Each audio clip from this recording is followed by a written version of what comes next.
الكريم أما بعد وقد قال الله تعالى في القرآن العظيم الفرقان المجيد يا أيها الذين آمنوا اتقوا الله حق تقاته ولا تموتن إلا وأنتم مسلمون وقال أيضا ربي زدني علما السلام عليكم ورحمة الله وبركاته அன்று எத்தனையோ விஷயங்களை எல்லாம் பார்த்து வியந்த மனிதன் இன்றைய நவீன உலகில் நவீன வாழ்வில் மனிதனையே வியக்கும் விஷயமானது மனிதனை மனிதனாக பார் என்கிறது உலக நீதி. ஆனால் மனிதனை தாண்டி இவ்வுலகத்தில் உள்ள ஒவ்வொரு விஷயத்திலும் வாழ செல்வது இஸ்லாம் மட்டுமே. ஒரு மனிதனை வாழ வைத்தால் எல்லா மனிதர்களும் வாழ வைப்பதற்கு சமம் என்று அல்லாஹ் கூறுகிறார். قال رسول الله صلى الله عليه وسلم لا يرحم الله من لا يرحم الناس. மனிதர்கள் மீது கருணை காட்டாதவர்களிடம் அல்லாஹ் கருணை காட்ட மாட்டார் என்று நபி ஸல்லல்லாஹு அலைஹி வஸல்லம் அவர்கள் கூறினார்கள். சின்னஞ்சிறு விஷயத்தில் கூட மனிதனுக்கு இஸ்லாம் கற்றுத் தருகிறது. நபி அவர்கள் கூறினார்கள், பாதையில் தொல்லை தரும் பொருட்களை அகற்றுக, பிறரின் துன்பத்தை நீக்குங்கள் என்றார்கள். இதுவும் மனிதனை என்றாலே அறியாமையால் செய்யும் தவறுகளை எல்லாம் மன்னிப்பதும் மனிதனை கொண்டானே. ஒரு நாள் ஒரு கிராமவாசி பள்ளிவாசலில் சிறுநீர் கழித்தார். அதை பார்த்த மக்கள் அவர்களை அழைக்க முற்பட்டார்கள். அதை பார்த்து நபியவர்கள் கூறினார்கள், நீங்கள் மாதத்தை மென்மையாக கூறுவதற்காகவே அனுப்பப்பட்டுள்ளீர்கள் என்று கூறி நபியவர்களை அந்த இடத்தை தண்ணீர் ஊற்றி சுத்தமும் செய்தார்கள். பார்த்தீர்களா நண்பர்களே, நபியவர்கள் எவ்வளவு மனிதநேயத்தை நினைந்திருக்கிறார்கள். அதே போன்ற மனிதநேயத்தை நமக்கு கற்றும் தந்திருக்கிறார்கள். இன்னும் இவ்வாதத்திலும் கூட மனிதநேயத்தை இஸ்லாம் கற்றுத் தந்திருக்கிறது என்றால் வியப்பூட்டுகிறார்கள் அல்லவா? எழுதி வைப்பவர்கள் சுருக்கமாக வைக்க வேண்டும். ஏனெனில் அதில் நோயாளிகள், பலவீனமானவர்கள், வயதாளிகள் இருப்பார்கள். அவர்களுக்கு சிரமம் ஏற்படும் அல்லவா? அதுதான் கூறுகிறார்கள். கருணை காட்டுவது மனிதநேயம் தானே.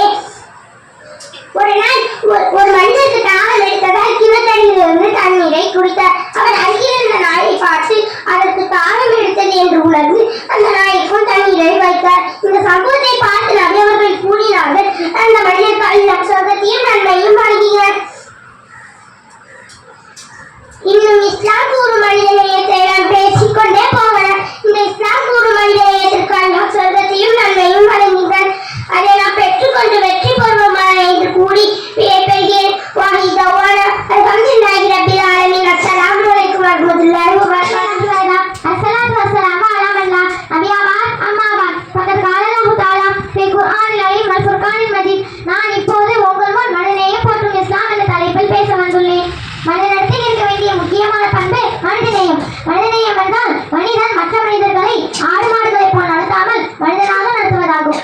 எல்லோரும் கொள்ளையராகவும் கொலை செய்பவராகவும் இருந்தால் இந்த உலகத்தில் நம்மால் நிம்மதியாக வாழ முடியுமா? இந்த உலகத்தில் மனிதநேயம் இல்லாமல் இருந்தால் என்ன நேரும் என்பதை சிந்தித்து பாருங்கள்.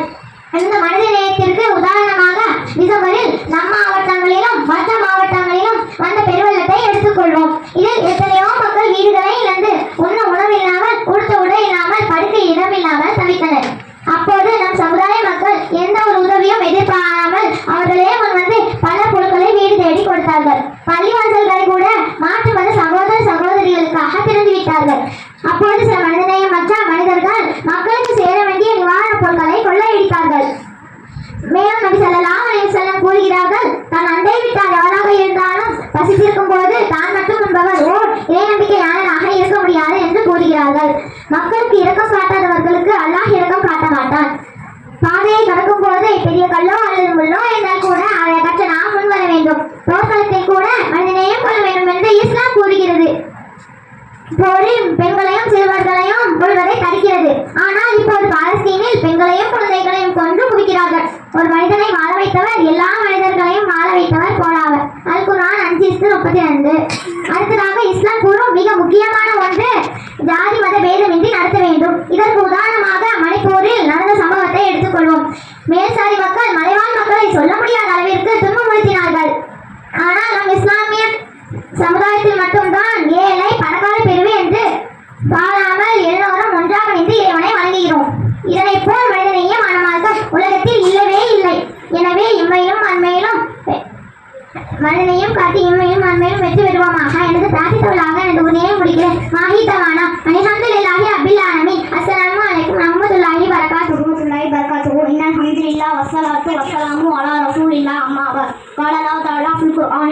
அவுது பில்லாஹி மினஷ் ஷைத்தானிர் ரஜீம் பிஸ்மில்லாஹிர் ரஹ்மானிர் ரஹீம். கண்ணியத்துக்குரிய அல்லாஹுவின் நல்லடியார்களே, பெரியோர்களே, தாய்மார்களே, சகோதர சகோதரிகளே, என் போன்ற மாணவ மாணவிகளே, நான் பேசுவதற்கு கொடுக்கப்பட்ட தலைப்பு மனிதநேயம் போற்றும் இஸ்லாம். இன்று உலகில் மனிதநேயம் என்றால் என்ன, அது எங்கே கிடைக்கும் என்று கேட்கக்கூடிய அளவிற்கு மனிதநேயம் அங்கே கிடைக்கிறது. மனிதநேயம் பஞ்ச கலைவிரித்து ஆடுகிறது. அல்லாஹ் நபியை பார்த்து கூறுகிறான், நபியை நாம் உங்களை அகிலத்தாருக்கு அருட்குடையாகவே அனுப்பியுள்ளோம். 21வது அத்தியாயம் 107வது வசனம். புகாரில் வரும் சம்பவம். நபி ஸல்லல்லாஹு அலைஹி வஸல்லம் அவர்கள் தன் பேரமானையான ஹசன் ரலியல்லாஹு அன்ஹுவை முத்தமிட்டார்கள். அருகில் இருக்க ஒருவர், எனக்கு 10 குழந்தைகள் இருக்கு, அவர்களை நான் ஒருவருக்கு கூட முத்தம் கொடுத்ததில்லை என்றார். அதற்கு நபி ஸல்லல்லாஹு அலைஹி வஸல்லம் அவர்கள் இரக்கம் காட்டாதவர் இரக்கம் காட்டப்பட மாட்டார் என்று கூறினார்கள். முஸ்லீமில் வரும் ஹதீஸ். நபி ஸல்லல்லாஹு அலைஹி வஸல்லம் அவர்கள் கூறினார்கள், எவருடைய கரங்கள் நாம் பிற முஸ்லீம்கள் பாதுகாப்பு பெறுகிறார்கள் அவரை உண்மையான முஸ்லீம். அல்லாஹ் திருக்குர்ஆனில் கூறுகிறான், எவர் ஒரு உயிரை அநியாயமாக கொலை செய்கிறார்களோ அவர் உலக மக்கள் அனைவரையும் கொலை செய்த போல் ஆவார். எவர் ஒரு உயிரை வாழ வைக்கிறாரோ அவர் உலக மக்கள் அனைவரையும் வாழ வைத்த போல் ஆவார். எனவே ஈமானின் அங்கமாக விளங்கும் மனிதநேயத்தை காப்போம். சுவனம் அடைவோம். அஸ்ஸலாமு அலைக்கும் வரஹ்மத்துல்லாஹி ஸல்லல்லா முஹம்மதின் வஅலா ஆலி முஹம்மதின் கமா ஸல்லைத அலா இப்ராஹீம வஅலா ஆலி இப்ராஹீம இன்னக ஹமீதும் மஜீத். அல்லாஹும்ம பாரிக் அலா முஹம்மதின் வஅலா ஆலி முஹம்மதின் கமா பாரக்த அலா இப்ராஹீம வஅலா ஆலி இப்ராஹீம இன்னக ஹமீதும் மஜீத். அல்லாஹ் வணங்கினா மட்டும் போதாது, மற்றவருடைய பசியையும் போக்கணும். மனிதர்கள் கிட்ட ரொம்பவே முக்கியமானது மனிதநேயம். முஹம்மது நபி ஸல்லல்லாஹு அலைஹி வஸல்லம் கூறுகிறார்கள், மனிதர்கள் கிட்ட இரக்கம் காட்டாதவருக்கு அல்லாஹ் இரக்கமே காட்ட மாட்டான். அல்லாஹ்வுடைய இரக்கம் நம்ம வேணும்னா நம்ம மனிதர்கள் கிட்ட இரக்கமோடு நடந்து கொள்ள வேண்டும். அல்லாஹ் கூறுகிறான், எவர் ஒரு ஆத்மாவை கொலை செய்கிறாரோ அவர் இந்த உலகத்தில் இருக்கும் அனைத்து மக்களையும் கொலை செய்தவர் போலாகிறார். எவர் ஒரு ஆத்மாவை வாழ வைக்கிறாரோ அவர் இந்த உலகத்தில் இருக்கும் அனைத்து மக்களையும் வாழ வைத்தவர் போலாகிறார். மனிதனை ஒரு மனிதன்ட்ட இல்லைன்னா அந்த மனிதன் மிருகமாக மாறிடுவான். இது முக்கியமானதுனால அல்லாஹ் ஹதீஸ்லாம் கூறியிருக்கிறான். நம்ம போகல அந்த பாதையில கல்லு முள்ளு இருந்துச்சுன்னா நம்ம தள்ளி வைக்கணும். அது ஒரு மனிதனையும் அல்லாஹ் நம்மளுக்கு நன்மையாகவும் எழுதுவான். பொதுவாக இஸ்லாம் இருக்கிறவங்ககிட்டையும் இஸ்லாம் இல்லாதவங்ககிட்டையும் மனிதநேயம் இருக்கும். நம்மளோட பரம்பரை எதிரியாக இருந்தாலுமே நம்ம அவங்க கூட மனிதநேயத்தோடு நடந்து கொள்ள வேண்டும். அல்லாஹ் கூறுகிறார், நன்மையும் தீமையும் எப்பவுமே சமமாகாது. நம்மளோட பழையத்தை போய் மன்னிப்பு கேட்டால் அவங்க அப்போதே நம்ம கிட்ட ஃப்ரெண்ட்ஸ் ஆயிடுவாங்க. 2 மாதங்களுக்கு முன்பு மழையால கடும் புயல் சென்னையில வந்துச்சு. அப்போ பள்ளிவாசல்ல எல்லா மக்களையும் கூட்டி வச்சு அவங்களுக்கு தேவையான வசதியெல்லாம் செஞ்சு வச்சாங்க. மனிதநேயம் காப்போம், நபி வழியில் நடப்போம். வாஹிதவான அல்ஹம்துலில்லாஹி ரப்பில் ஆலமீன். அஸ்ஸலாமு அலைக்கும் ரஹ்மத்துல்லாஹி பரகாத்துஹு. அஸ்ஸலாமு அலைக்கும் வரஹ்மத்துல்லாஹி வபரகாத்துஹு. அல்ஹம்துலில்லாஹ் வஸ்ஸலாத்து வஸ்ஸலாமு அலா ரசூலில்லாஹ் வ அலா ஆலிஹி வஸஹ்பிஹி அஜ்மஈன். அம்மா பஅத். அஊது பில்லாஹி மினஷ் ஷைத்தானிர் ரஜீம். பிஸ்மில்லாஹிர் ரஹ்மானிர் ரஹீம். மனிதநேயம் போற்றும் இஸ்லாம். மனிதனிடத்தில் அவசியம் இருக்க வேண்டிய பண்புகளில் மிக முக்கியமான பண்பு மனிதநேயம். அல்லாஹ் மனிதனை அறிவாற்றலாலும் சிந்தனையாலும் பகுத்தறிவு மூலம் நன்மை தீமைகளை விலகிக் கொள்கின்ற பண்பாலும் மனித குலத்தை உலகில் உள்ள எல்லா படைப்புகளை விட மேம்படுத்தி வைத்துள்ளான். மனிதனை உலகத்திற்கு அனுப்பும் போது மனிதநேயத்துடன் வாழும்படி அறிவுறுத்தியுள்ளான். மக்களிடம் பேசும்போது நல்லதை மற்றும் அழகியதை மட்டும் பேசுங்கள். உங்கள் முகத்தை யாருக்காகவும் கோபத்தால் திருப்பிவிட வேண்டாம். பூமியில் பெருமையோடு நடக்க வேண்டாம் என்று குர்ஆனில் அல்லாஹ் கூறுகிறான். யாரிடமும் முகமலர்ச்சியாய் பழகிற மனிதன் மனிதனே மிக்கவன். அல்லாஹ் மனிதனை அறிவாற்ற மனிதன் இறந்து போய்விடக்கூடாது என்பதற்காக அல்லாஹ் உறவுகளை ஏற்படுத்தினான். மனிதநேயம் தலைக்க பல வகையான உறவுகள், பிறப்பு வழி, சம்பந்த வழி, ஈமானிய வழி உறவுகள். இந்த எல்லா உறவுகளையும் பேணுபவர் முஸ்லீம். எல்லா உறவுகளையும் பேணியவர் பெருமானார் ஸல்லல்லாஹு அலைஹி வஸல்லம் அவர்கள் தான். வாழ்கின்ற வாழ்க்கை அர்த்தமுடையதாக இருக்க வேண்டுமானால் பெருமானார் வாழ்ந்து காட்டிய ஒழுக்க நெறிகளின்படி வாழ வேண்டும். மனிதனுக்கு உதவி செய்வது இறைவனுக்கு உதவி செய்வதை போன்றும், மனிதனுக்கு நாம் இரக்கம் காட்டாவிட்டால் இறைவனை வெறுப்பதை போன்று இறைவன் எடுத்துக்கொள்கின்றார். இதை உணராத மக்கள் செல்வங்களை உண்டியலில் போடுகிறார்கள். மிஸ்கீனாக இருந்தாலும் அவனிடத்தில் மனிதநேயத்துடன் நடக்க வேண்டும் என்று இஸ்லாம் நமக்கு கற்றுத் தருகிறது. ஏழைக்கு உதவுவது இறைவனுக்கு உதவுவதை போன்றது ஆகும். பாதையில் துன்பம் தரக்கூடிய பெரிய கல்லோ முள்ளோ கண்ணாடி சில்லோ கிடந்தால் அதை நாம் அகற்ற வேண்டும். பாதையில் கிடக்கும் இடையூறு பொருட்களை அகற்றுவது ஈமானின் ஒரு பகுதி என்று இஸ்லாம் கூறுகிறது. அல்லாஹ்வின் தூதர் நபி ஸல்லல்லாஹு அலைஹி வஸல்லம் அவர்கள் கூறினார்கள், ஈமான் என்பது 70க்கும் மேற்பட்ட கிளையாகும். அவற்றில் உயர்ந்தது வணக்கத்திற்குரிய இறைவன் அல்லாஹ்வை தவிர வேற யாரும் இல்லை என்பது. அவற்றில் கடைசி நிலை பாதையில் துன்பம் தரக்கூடிய நோவினை தரக்கூடியவற்றை அகற்றுவதாகும். இஸ்லாம் கூறுகின்ற இத்தகைய மனிதநேயத்தை உலக மக்கள் தெரிந்து உண்மையை உள்ளபடி அறிந்து நேர்வழி பெற அல்லாஹ் நம் அனைவரையும் மனிதர்களாகவும் மனிதத்தில் புனிதர்களாகவும் ஆக்கி அருள்வானாக.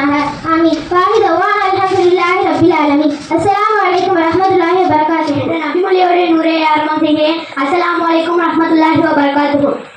மனிதனாக பிறந்த ஒவ்வொருவரிடமும் கட்டாயமாக இருக்க வேண்டிய உயரிய பண்புகளில் ஒன்றுதான் மனிதநேயம். இஸ்லாம் வாழால் பரவப்பட்டது என்று சிலர் கூறுகிறார்கள். சிலர் இஸ்லாத்தையும் இஸ்லாமியர்களையும் தீவிரவாதிகள் என்று சித்தரிக்கிறார்கள். ஆனால் நம் இஸ்லாம் வாழால் பரவப்பட்டதா? இல்லை, இல்லவே இல்லை. அதற்கு முரண்பட்டதாகவே நம் இஸ்லாம் பிறர் நலம் நாடும் மார்க்கமாகவே தான் இருக்கிறது.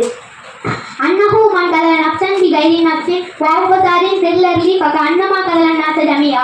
ஒரு மனிதர் மற்றொருவரை கொலை செய்தால் அவர் எல்லா மனிதர்களையும் கொலை செய்தவர் ஆவார் என்று இறைவன் குர்ஆனில் 5வது அத்தியாயத்தில் 32வது வசனத்தில் கூறியிருக்க, நம் இஸ்லாம் எப்படி தீவிரவாதத்தை முன்னிறுத்தும் மார்க்கமாக இருக்க முடியும்? நிச்சயமாக நம் இஸ்லாம் மனிதனையும் போற்றும் மார்க்கமாகவே தான் இருக்கிறது. இஸ்லாத்தில் இரண்டு வகையான கடமைகள் இருக்கிறது. ஒன்று, மனிதன் இறைவனுக்கு செய்ய வேண்டிய கடமைகள், அதாவது தொழுகை, நோன்பு, தர்மம், வசதி இருந்தால் ஹஜ். இரண்டாவதாக மனிதனுக்கு செய்ய வேண்டிய கடமைகள். இது நம் அண்டை வீட்டாரிடமிருந்து ஆரம்பிக்கிறது. அண்டை வீட்டார் பிற மதத்தை சேர்ந்தவர் இருந்தாலும் அவர் பசித்திருக்க நீங்கள் புசிக்க வேண்டாம் என்று நபி ஸல்லல்லாஹு அலைஹி வஸல்லம் கூறியிருக்கிறாங்க. ஒரு மனிதன் இறைவனுக்கு செய்ய வேண்டிய கடமைகளை செய்யாவிட்டால் இறைவன் நாடினால் மன்னிக்கலாம் அல்லது தண்டிக்கலாம். இதுவே ஒரு மனிதனுக்கு செய்ய வேண்டிய கடமைகளை செய்யாவிட்டால் பாதிக்கப்பட்ட மனிதன் மன்னிக்கிற வரை இறைவன் மன்னிக்க மாட்டான் என்று நபி ஸல்லல்லாஹு அலைஹி வஸல்லம் கட்டளையிட்டதுடன் இறைவன் இஸ்லாம் மனித நேயத்தை கட்டாயமாக்கியது. பாதியில கல்லு கற்களை அகற்றுவதும் ஒரு மனித நேயம் தான் என்று நபி ஸல்லல்லாஹு அலைஹி வஸல்லம் கற்றுக் கொடுத்துருக்காங்க. நபி ஸல்லல்லாஹு அலைஹி வஸல்லம் அவங்க தோழர் கூட பேசிட்டு இருக்கும்போது ஒரு உடல் அடக்கம் செய்வதற்காக போயிட்டு இருந்துச்சு. அதுக்கு நபி ஸல்லல்லாஹு அலைஹி வஸல்லம் எந்திரிச்சு நின்று மரியாதை செலுத்துனாங்க. அவங்க தோழர் கேட்குறாங்க, ஒரு இறந்து போன உடலுக்கு மரியாதை செலுத்துறீங்க அப்படின்னு கேட்குறாங்க. அதுக்கு நபி ஸல்லல்லாஹு அலைஹி வஸல்லம் இவரும் ஒரு மனிதன் தானே என்று நபி ஸல்லல்லாஹு அலைஹி வஸல்லம் கூறுகிறாங்க. ஒரு பெண் இரவு முழுவதும் நின்று வழங்கினாலும் அவள் வீட்டு பூனைக்கு உணவளிக்காத காரணத்தினால் அவள் நரகம் செல்வாள். இதுவே விபச்சாரம் செய்த ஒரு பெண் நாய்க்கு தண்ணீர் கொடுத்த காரணத்தினால் அவள் சொர்க்கம் செல்வாள். மனிதர்களுக்கு மட்டுமல்லாமல் விலங்குகளுக்கும் மனிதநேயம் செலுத்துவதுதான் நம் இஸ்லாம். நீங்களும் நாங்களும் மனிதநேயம் செலுத்துவோம் என்று என் உரையை முடித்துக் கொள்கிறேன். வாஹிதமான அல்ஹம்துலில்லாஹி ரப்பில் ஆலமீன். அஸ்ஸலாமு அலைக்கும் வரஹ்மத்துல்லாஹி வபரகாத்துஹு. சல்லி அலா ரசூலில் கரீம் அம்மா அபத். ஃபகத் கால அல்லாஹு தஆலா அல் குர்ஆனில் அலீம் அல் குர்ஆனில் மஜீத். அல்லாஹும்ம சல்லி அலா முஹம்மதின் வ ஆலி முஹம்மதின் கமா ஸல்லைத அலா இப்ராஹீம வ ஆலி இப்ராஹீம இன்னக ஹமீதுல் மஜீத். அவுதுபில்லாஹி மினஷ் ஷைத்தானிர் ரஜீம். பிஸ்மில்லாஹிர் ரஹ்மானிர் ரஹீம். நான் உங்கள் முன் பேச வந்துள்ள தலைப்பு மனிதநேயம் போற்றும் இஸ்லாம். மனிதநேயம் என்பது உலகத்திலேயே மிக மிக குறைவு. ஒரு முறை நபி ஸல்லல்லாஹு அலைஹி வஸல்லம் அவர்கள் 1400 ஆண்டுகளுக்கு முன்பே ஒரு அரபியர், மற்ற மொழியினர் அரபியரை விட சிறந்தவர் அல்ல, மற்ற மொழியினரை விட சிறந்தவரும் அல்ல, இது இருவருமே சமமே, இதுதான் மனிதநேயம். இதை பற்றி இஸ்லாம் மிக அழகாக கூறுகிறது. யா ஐயுவல்லதீன ஆமனத்தகுல்லாஹ வல்தன்னூர் நஃப்ஸும் மா கத்தமத் லிஅஹதின் வத்தகுல்லாஹ இன்னல்லாஹ வலா ஹபீரும் பிமா தஅமலூன். பொருள், நம்பிக்கையாளர்களை நீங்கள் மெய்யாகவே அல்லாஹ்வுக்கு பயந்து கொள்ளுங்கள். ஒவ்வொரு மனிதனும் மறுமை என்னும் நாளைய தினத்துக்காக எதை தயார்படுத்தி வைக்கிறான் என்பதை கவனித்துக் கொள்ளட்டும். நீங்கள் அல்லாஹ்வுக்கு பயந்து கொள்ளுங்கள். நிச்சயமாக நீங்கள் செய்பவற்றை அல்லாஹ் நன்கறிந்தவன் ஆவான். மனிதநேயம் என்பது மனிதன் பிற மனிதர்களிடமும் எல்லா உயிரினங்களிடமும் அன்பாக நல்ல முறையில் நடந்து கொள்ள வேண்டும் என்று இஸ்லாம் மார்க்கம் வலியுறுத்துகிறது. இதை பற்றி அல்லாஹ்வின் தூதர் அண்ணல் நபி ஸல்லல்லாஹு அலைஹி வஸல்லம் அவர்கள்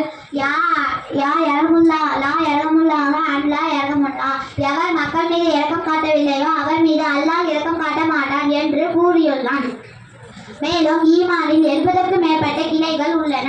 அதில் சிறந்தது முதலாவதாக லா இலாஹா இல்லல்லாஹ் என்பதாக. அதில் இறுதியானது பாதை கடக்கும் நோவினை தரும் பொருளை அகற்றுவதாகும் என்று இஸ்லாம் மார்க்கம் கூறுகிறது. ஒரு முறை ஒரு யூதர் நபி அவர்களின் வீட்டில் தங்கினர். அன்றைய தினம் நபி அவர்களின் வீட்டில் உணவு ஏதும் இல்லை. எனவே அவருக்கு ஒரு ஆட்டிலிருந்து பால் கறந்து கொடுத்தார்கள். அதை கொடுத்தும் அவருக்கு பசி அடங்கவில்லை. பிறகு இன்னொரு ஆட்டிலிருந்து பால் கறந்து கொடுத்தார்கள். அப்போதும் அவருக்கு பசி தீரவில்லை. பிறகு மற்றொரு ஆட்டிலிருந்து பால் கறந்து கொடுத்தார்கள். அதை கொடுத்தும் அவருக்கு பசி அடங்கவில்லை. இப்படியாக 7 ஆடுகளிலிருந்து பால் கறந்து கொடுத்தார்கள். நான் தான் பயன்படுத்திய பொருளையோ அல்லது தனக்கு பிடிக்காத பொருளையோ பிறருக்கு கொடுக்காமல் தனக்கு விருப்பமானதையே பிறருக்கு கொடுக்க வேண்டும் என்று இஸ்லாம் மார்க்கம் வலியுறுத்துகிறது. அத்தீனு சமீகத், நல்லதை நாடுவதே இஸ்லாம் மார்க்கம் ஆகும் என்ற நபிமொழியை பொன்மொழியாக கொண்டு மனிதநேயத்தோடு வாழ அல்லாஹ் அருள் புரிவானாக. ஆமீன் ஆமீன் யா ரப்பில் ஆலமீன். வாஹிதவானா அல்ஹம்துலில்லாஹி ரப்பில் ஆலமீன். அஸ்ஸலாமு அலைக்கும். வேண்டிய பண்புகளில் மிக முக்கியமான பண்பு மனிதநேயம் ஆகும். மருத்துவர்கள் நோயாளியிடம் கூறும் கனிவான வார்த்தைகளை பாதி நோயை குணப்படுத்துகிறது. ஒரு பேருந்தில் எல்லோரும் சமமாக இருக்க வேண்டிய அதுக்காகவே பெண்கள், முதியோர்கள், ஊனமுற்றோர்கள் என தனித்தனியாக இடம் ஒதுக்கப்பட்டுள்ளது. அதிர்ச்சியில் வந்துள்ளது. லாயகமுல்லா மல்லா யகமுல்லா சகர் மக்களின் மீது இரக்கம் காட்டவில்லையோ அவர் மீது அல்லாஹ் இரக்கம் காட்ட மாட்டான். அல்லாஹ்வின் தூதர் ஸல்லல்லாஹு அலைஹி வஸல்லம் கூறுகிறார்கள், ஆதரவு நோயே, நான் நோய்வாய்ப்பட்டிருந்தேன், நீ என்னை நலம் செய்ய வரவில்லையே என்று அந்த மனிதனை பார்த்து அல்லாஹ் கூறுவான். அதுக்கு அந்த மனிதன் கூறுகிறான், நீ அகிலத்தின் இறைவன், உன்னை நான் எப்படி நலம் செய்ய வரும் என்று கூறுகிறான். அப்போ அந்த அல்லாஹ் கூறுகிறான்,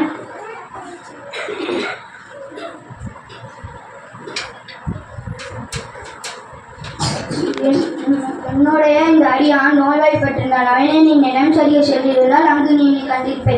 இது உனக்கு தெரியாதா என்று ஸல்லல்லாஹு அலைஹி வஸல்லம் அல்லாஹ் கூறுகிறான். அல்லாஹ்வின் தூதர் ஸல்லல்லாஹு அலைஹி வஸல்லம் கூறுகிறார்கள், ஈமான் என்பது 70க்கும் மேற்பட்ட கிளைகள் ஆகும். ஒரு நாள் முற்பகல் நேரத்தில் நாங்கள் அல்லாஹ்வின் தூதர் ஸல்லல்லாஹு அலைஹி வஸல்லம் அவர் கூட இருந்தோம். அப்போது செருப்பு அணியாத அரை நிறைவாக கம்பளி ஆடு போட்டவர் ஒரு கும்பல் அவர் ஸல்லல்லாஹு அலைஹி வஸல்லம் முன்பு இருக்கிறார்கள். அதை பார்த்த ஏழ்மையை கண்டு ஸல்லல்லாஹு அலைஹி வஸல்லம் முகம் வாடிவிட்டது. பின்பு தொழுதுவிட்டு உடைமுகத்த போது பேரிச்சப்பழத்தில் ஒரு துண்டையேனும் தர்மம் செய்யுமாறு கேட்டுக்கொண்டார். அதுக்கு அவர்களின் தோழர்கள் எல்லாரும் ஆடைகள், பொருட்கள் என இரண்டு குவியலாக பார்த்தவுடனே ஸல்லல்லாஹு அலைஹி வஸல்லம் மகிழ்ச்சி அடைந்தார். இச்சம்பவத்தில் ஸல்லல்லாஹு அலைஹி வஸல்லம் அவர்களின் தோழர்கள் மனிதநேயம் வெளிப்படுகிறது.